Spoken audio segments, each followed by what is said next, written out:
Cylinder के लालच में मोदी जी के लोग कहन कि अब सिलेंडर पर खाना बनावल जाए, तो भैया सिलेंडर के दाम 1000 हो कि 1200, घरे घरे सिलेंडर बताई बा कि नहीं के बताई।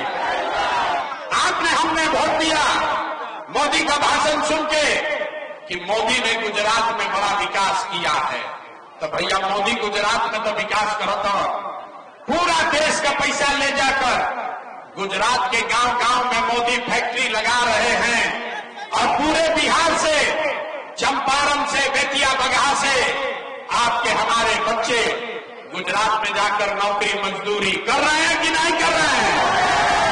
ए भाई, तो कौना बात पर वोट देने की नाम मिलल। आपने कहा अपने बच्चों के नाम पर ये भैया जीवन में अपना लड़कन के पढ़ाई रोजगार खातिर वोट ना देनी, यह जादू दिखावे आई बानी।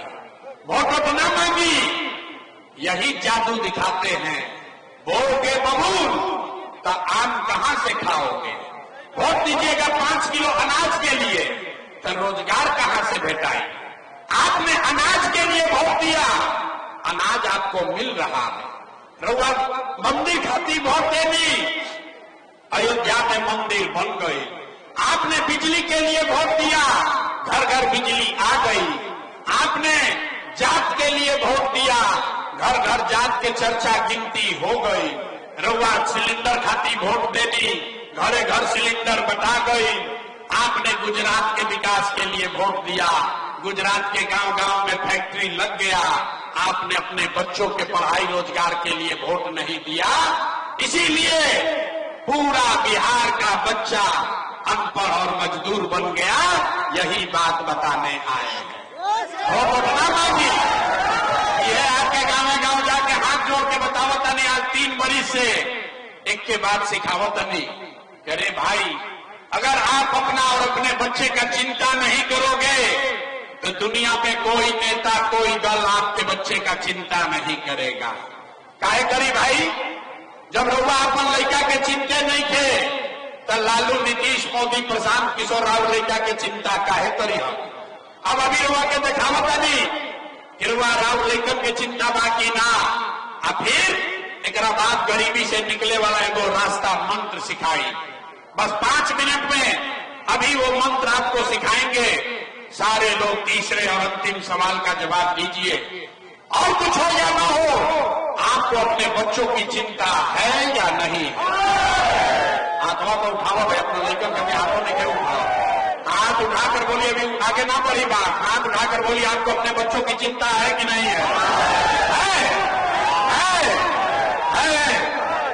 पूरा बगहा के आदमी झूठ बोल रहा, सारे के सारे लोग झूठ बोल रहे। कौनो नेता के दम नहीं थे कि आपके शहर में आकर कह दे कि सब का सब झूठ बोल रहा। आपने कहा हाथ उठाकर, ये भैया हमने के अपना लड़कन के बड़ा चिंता बा। मेरे भाई, हम 2.5 बरिस पैदल चलनी, 5000 गांव में गए, आज आपके यहां आए हैं। रास्ता में अगर 100 गो बच्चा मिला, 100 गो बच्चा रुआ गांव जवार के मिला, आधा से ज्यादा आपके बच्चों के शरीर पर शुद्ध कपड़ा नहीं है। किसी भी गांव में चलिए, ज्यादातर गांव में आधा से ज्यादा छोटे बच्चों के पैर में, बूढ़ी माताओं के पैर में हवाई चप्पल भी नहीं है। हम पूछा था नहीं, अरे भाई अपना लड़का के का हाल कैले मारो, कम से कम बरसात में वो चप्पल काहे नहीं खरीदो। लोग कहता है भैया क्या करे, इतना गरीबी है, इतना बदहाली बा, इतना भ्रष्टाचार बा, कहां से लड़का के कपड़ा पहनाई, कैसे चप्पल खरीदी, कैसे पढ़ाई, कैसे आगे बढ़ाई।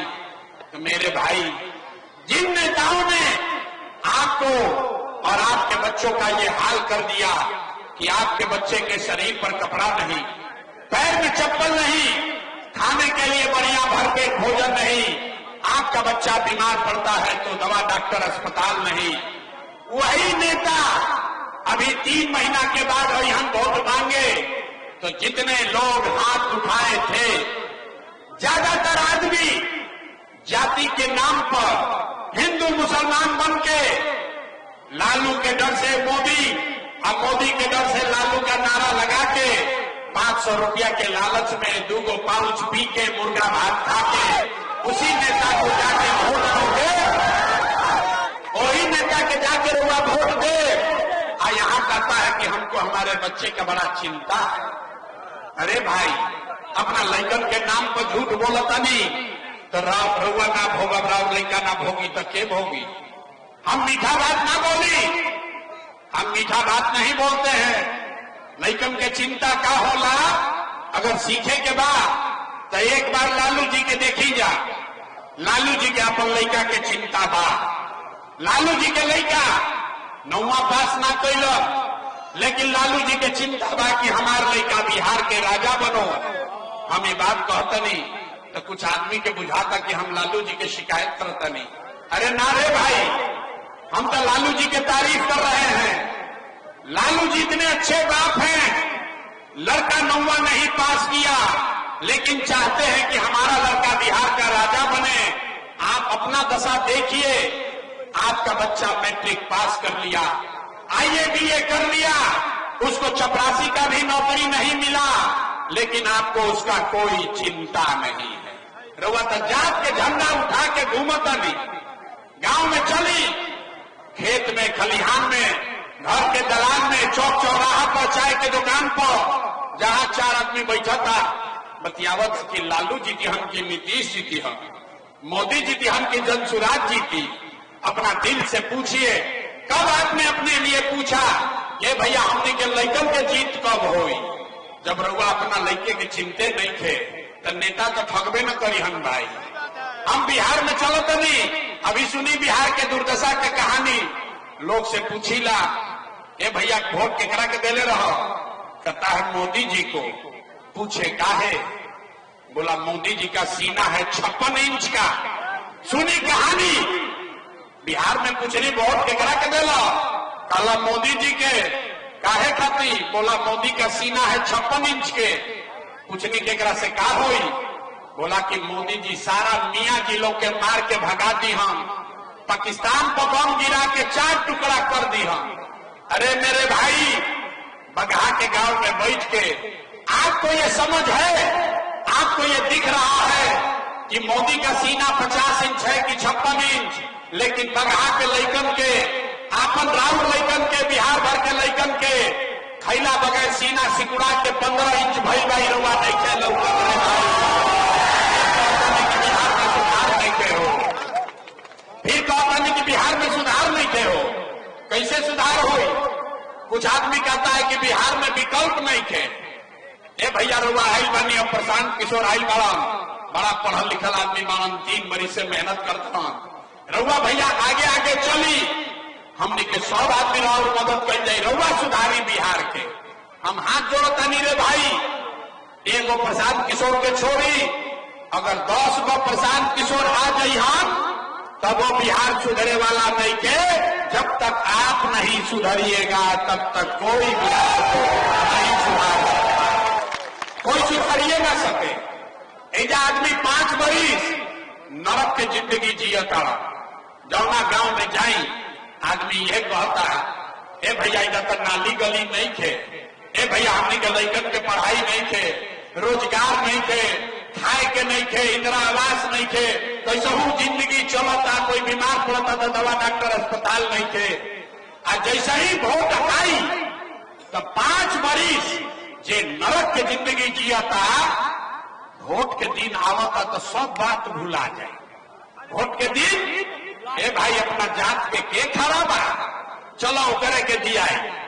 अब नेता चोर है, बदमाश है, डकैत है, आपका लूट कर ले गया है, लेकिन अपने जात का है तो उसी का जाके बटन दबाओगे और फिर कहते हैं कि बिहार में सुधार नहीं हो रहा, नहीं हो सकता। एजा देखिए कितना आदमी आई बा। आज ज्यादातर घर से कोई ना कोई जवान लड़का गया है बाहर मजदूरी करने कमाने। जितना माता बहन लोग बैठा है, कोई ऐसा घर नहीं है जिसके घर से जवान लड़का बाहर मजदूरी करने नहीं गया है। जो लड़का बाहर गया है सब छोटा छोटा कमरा में, दिल्ली में, बॉम्बे में छोट छोट कमरा में 4 गो 5 गो 6 गो लड़का रखता है, वहां पेट काटता है, 8 घंटा 10 घंटा अपना हड्डी गलाता है, पेट काटता है कि घर 6,000 8,000 भेजा तो हमार बाल बच्चा खाई। आईजा पूछा तनी चाची वोट काहे दे ले रही, तो कहता हमारा जात वाला खड़ा रहा नहीं से दे देनी, हमारा गौवा वाला सब देख रहे यही से दे देनी। अरे भाई, आपका घर का बच्चा, आपका पति, आपका सवाल, आपका बेटा, आपका भाई अपना हड्डी गला रहा है 6,000 रुपया के लिए, और आपको लाखों रुपया का वोट आप बिना सोचे समझे दे रहे हैं, तो आप नहीं गरीब रहिएगा तो कौन गरीब रहेगा। अभी देखिए, अभी रउए जिला में सिकटा में मैनाकार का 25 लड़का उत्तराखंड में मजदूरी करते हुए बादल फटा, सब मर गया, लाश तक वापस नहीं आया, लाश भी घरे नहीं के आई। लेकिन इधर के आदमी फिर कल वोट हुई तो फिर वही जात, वही हिंदू मुसलमान करके वोट देगा, कैसे सुधार होगा। इसीलिए ये अभियान शुरू किए, वोट नहीं मांगा, लेकिन रुआ कभी एगो रास्ता बताई, ये रास्ता रुआ सीख ली ही, और कुछ हो क्या अपना जात वाला के देवे के बाद वोट ओकरे के दी, लेकिन जो अभी रास्ता सिखाएंगे वैसे दीजिएगा तो और कुछ होगा या नहीं, कम से कम रुआ लैकन के या रोजगार हो जाए, ओकनी के बाहर ना जाए के पड़ी। तो सारे लोग जगह जगह बात बुझाता, सारे लोग हाथ उठाकर बताएंगे। इस बार जब वोट देने जाइए, जिसको वोट देना है दीजिए, लेकिन एक संकल्प लीजिए, इस बार जिन नेताओं ने बिहार को लूटा है, जिन नेताओं ने बिहार को लूटा है, आपके बच्चों को अनपढ़ मजदूर बनाया है, आपके पेट पर लात मारा है, वो चाहे आपके दल का हो या जात का, आपके धर्म का हो या गांव का, उसको वोट नहीं देना है। तो अभी जगरा जगरा बतवा बुझाता, देखी कितना आदमी सुधार भइल। हाथ उठाई, हाथ उठाइए सारे लोग हाथ उठाकर बताइए, जिन नेताओं ने बिहार को लूटा है उसको वोट देना है कि नहीं देना है। जोर से बोला भैया, देवे के बाद कि नहीं देवे के, आपके जाति का होगा दीजिएगा कि नहीं दीजिएगा, हिंदू मुसलमान करेगा दोगे कि नहीं दोगे, अल्लाह के 2,000 रुपया दी हम दे कि ना दे, नहीं दीजिएगा। हम तो जानते हैं कि आदमी जाके समझदार पड़ा। अरे भाई, नेता लाके 1,000-2,000 रुपया देगा, पैसा लेना है, काहे लेना है समझिए। आप बताइए, पिछला 5 वर्ष में राशन कार्ड बनाने में आपसे 2,000-2,500 घूस लिया है कि नहीं लिया है। अब लोग बोलो भैया, राशन कार्ड बनाने में घूस लागल बा कि नहीं लागल, जाति प्रमाण पत्र बनाने में घूस लगा है कि नहीं लगा है। अरे बिजली का बिल ज्यादा आ रहा है कि नहीं आ रहा है, थाना में पुलिस वाला पैसा ले रहा है कि नहीं ले रहा है, बगहा के गांव में 100 रुपया के शराब 300 रुपया में बेचाता है कि नहीं बेचा। हाथ उठाकर बताइए, शराब बिक रहा है कि नहीं बिक रहा है।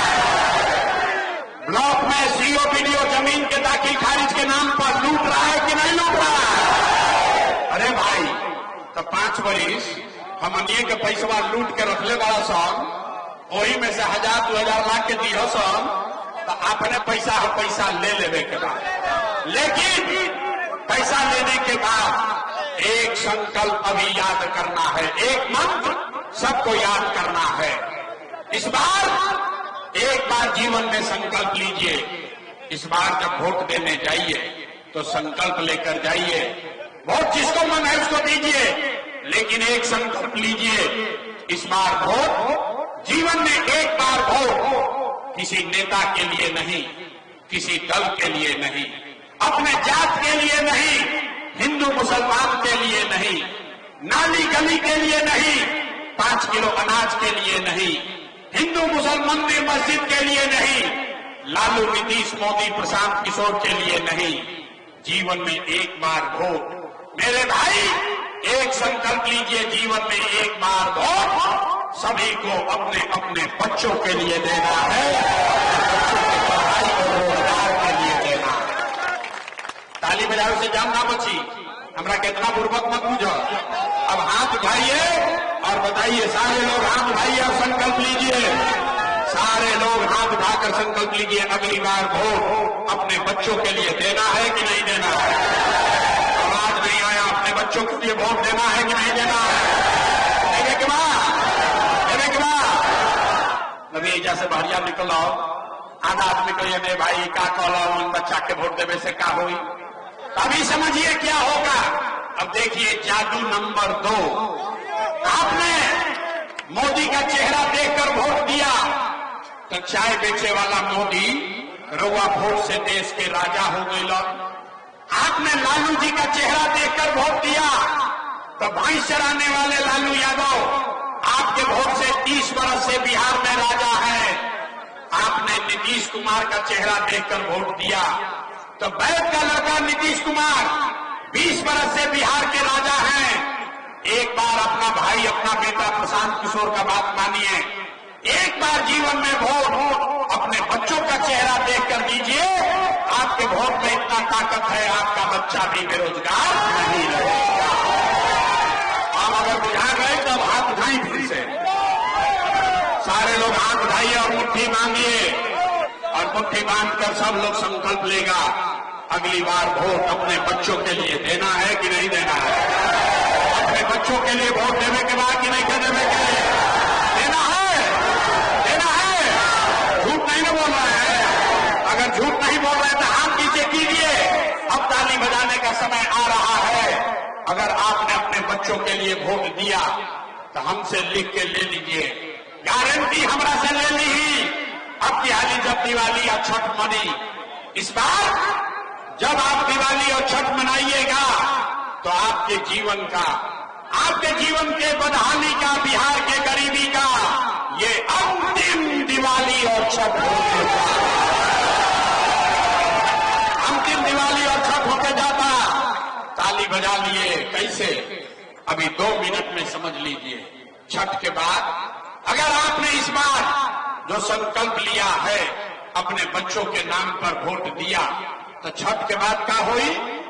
छठ के बाद साल भर के अंदर नाली गली बनी चाहे मत बनो, स्कूल अस्पताल जब सुधरी तब सुधरी, लेकिन साल भर के अंदर जितना रउआ घर के समान बेलमारा सब माहौल नौकरी मजदूरी करे, जो बच्चे आपके पढ़ लिख कर बेरोजगार बैठे हैं उसको सरकारी नौकरी मिले या ना मिले, लेकिन सभी के लिए कम से कम 10 से 12 हजार रुपया के रोजी रोजगार का व्यवस्था यही बिहार में करके दे दिया। होने के चाहिए, होना चाहिए। 10-12 हजार के रोजी रोजगार हो तो गरीबी कम हो कि ना हो, होगा।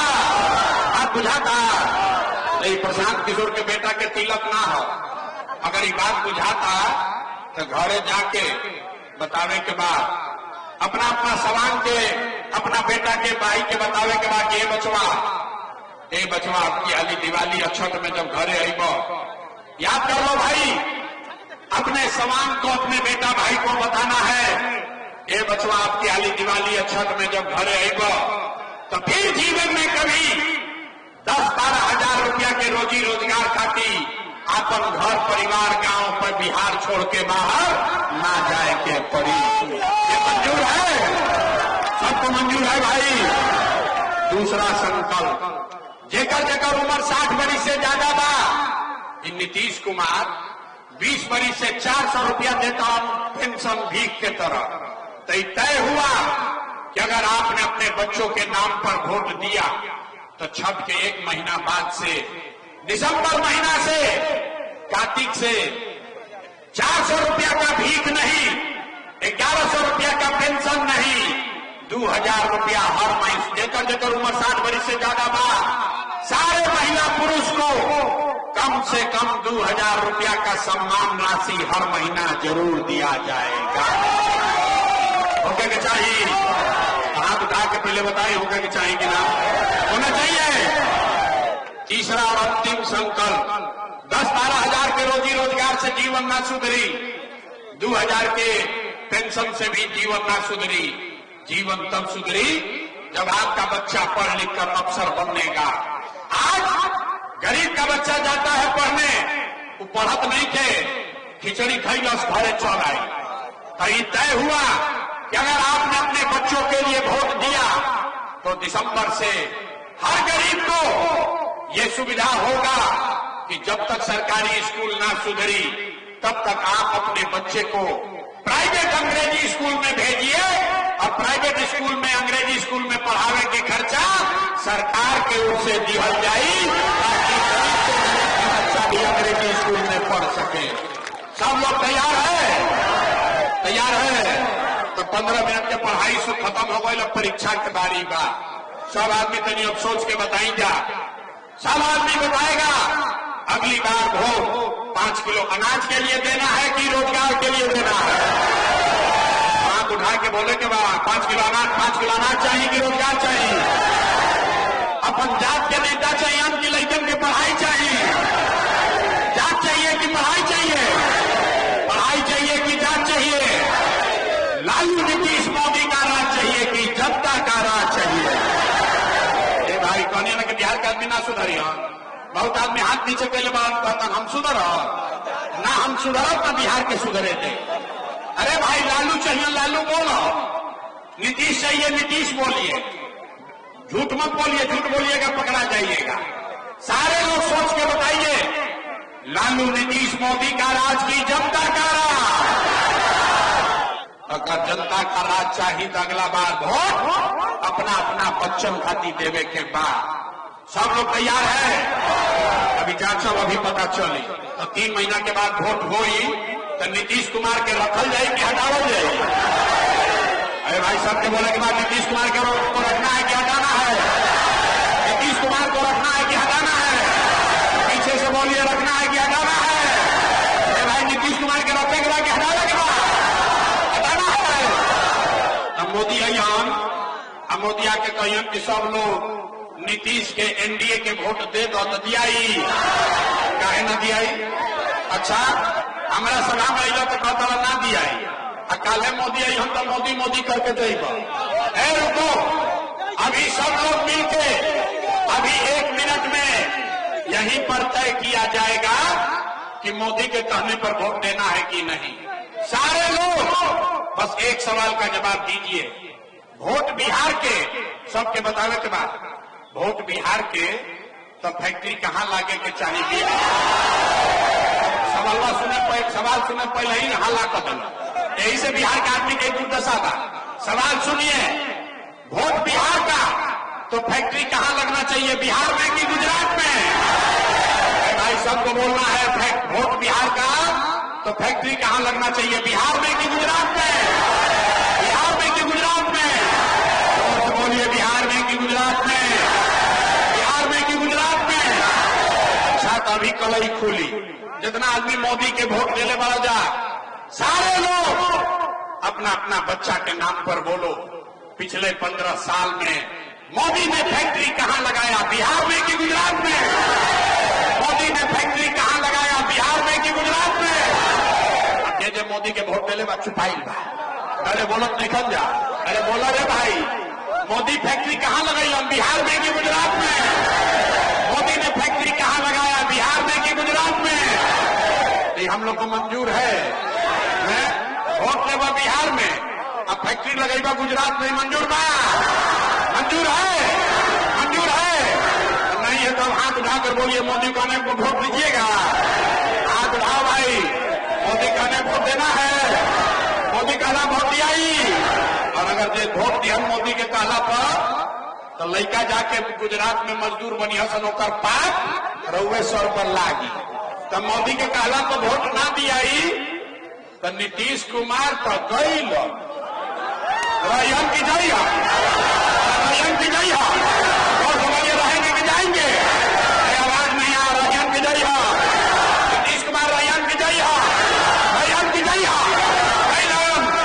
कैलान हाथ उठाकर बताइए, नीतीश कुमार गए? नीतीश कुमार गए? कैलान बच गए लालू के ललटेन, अब बच गए लालू के ललटेन। अब भाई बताओ, लालू के ललटेन चाहिए? भाई लालू के ललटेन चाहिए, ललटेन वाला जंगल राज चाहिए, फिर से भारत रंगारी चाहिए, फिर से मारकाट चाहिए। जे लालू के वोट देले बा मुंह छुपैले बा, अरे बाप रे कहीं पकड़ा मत जाई। पहले मोदी के पूछनी आता कितना मजा आई लो, आज ललटेन के वोट देले बा मुंह नीचे ही से कैले बा, कहीं कोई देख मत ले। अरे भाई ललटेन को वोट देने वाले लोग बताओ, फिर से बिहार में जंगल राज चाहिए? फिर से ललटेन का जंगल राज चाहिए? फिर से अपराधियों का राज चाहिए? नहीं ना चाहिए। तो ललटेन को वोट देना है? हाथ उठाकर बोलिए, देना है कि नहीं देना है? नहीं देना है ना? नहीं देने के बाद तो लालू, नीतीश, मोदी तीनों चल गई तो के बचा? के बचा? अरे बाप रे, अभी अपना देर से समझाओ तो नहीं ना समझबो। लालू से ठगैल, मोदी से ठगैल, नीतीश से ठगैल, कहता प्रशांत किशोर से ठगाई। अरे भाई, जयप्रकाश नारायण ने बताया जब बड़ा अत्याचार भइल, बहुत भ्रष्टाचार हुआ तो जयप्रकाश नारायण ने कहा कि सिंहासन खाली करो कि अब जनता आती है। बिहार में अब लालू, नीतीश, मोदी का राज नहीं, जनता का राज कायम होगा। चाहिए कि ना होगा? चाहिए तो कभी हाथ उठाकर बोलिए जय बिहार। आवाज नहीं आया, जोर से बोलिए जय बिहार, जय बिहार। सब सुनने के बाद आदमी कहता ये भाई इतना बढ़िया बढ़िया बतियाओ तो अपना खातिर क्या चाहता।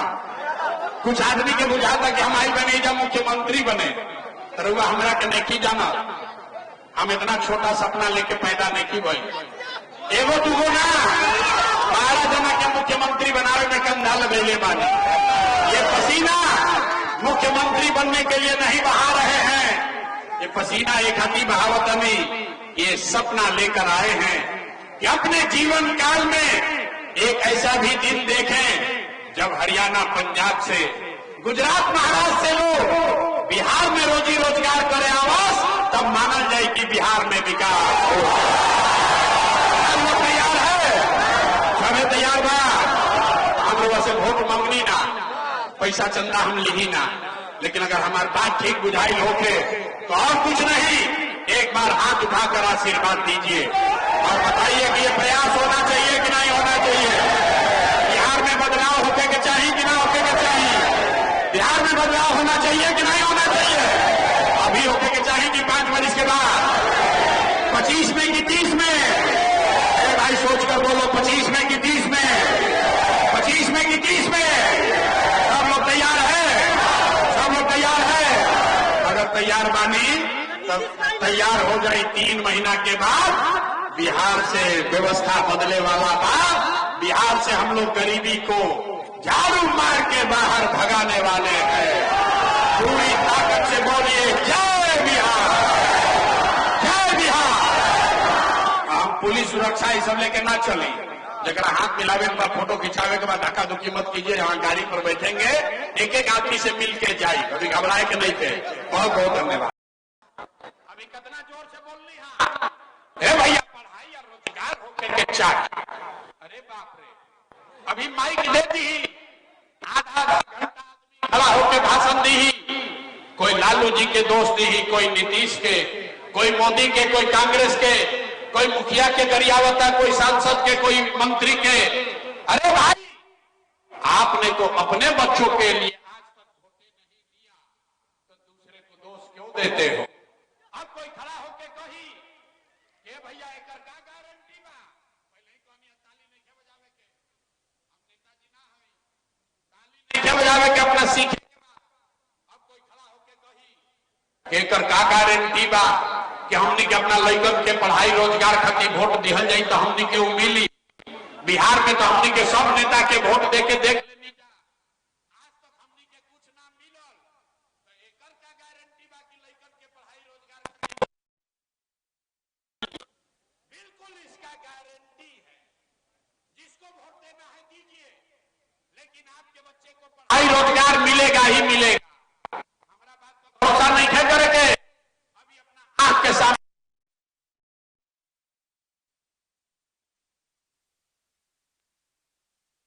आपने जिसको भी वोट दिया, उन नेताओं ने आपका और आपके बच्चों का, बगहा के लोगों का काम किया है कि नहीं किया है? नहीं किया तो हाथ उठा के हिलावे का, जोर से बोलो भैया, किया है कि नहीं किया है? ना सब लोग हाथ में क्यों उठावे के बाद हाथ उठाकर बताइए, नेताओं ने आपका काम किया है कि नहीं किया है? किया है कि नहीं किया है? नहीं किया ना? पलटिया दमक भाई, अब वीडियो में रिकॉर्ड हो गई, सारा समाज देखा है। आपने कहा ये भैया आज तक जौना नेता के दल के वोट देनी जा कोई हमार कामे ना कैलस, तब हम गिनवावे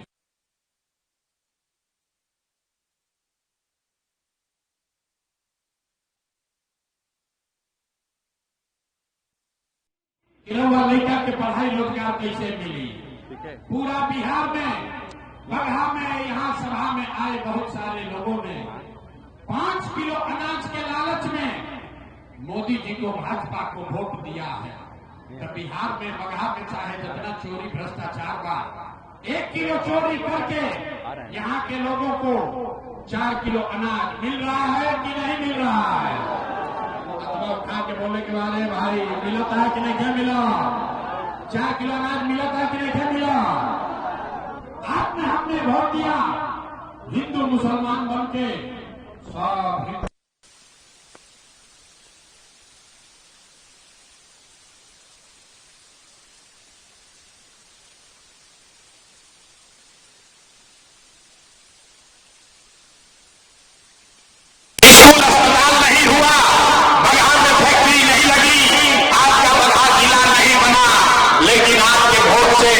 अयोध्या में राम जी का मंदिर बना है कि नहीं बना है?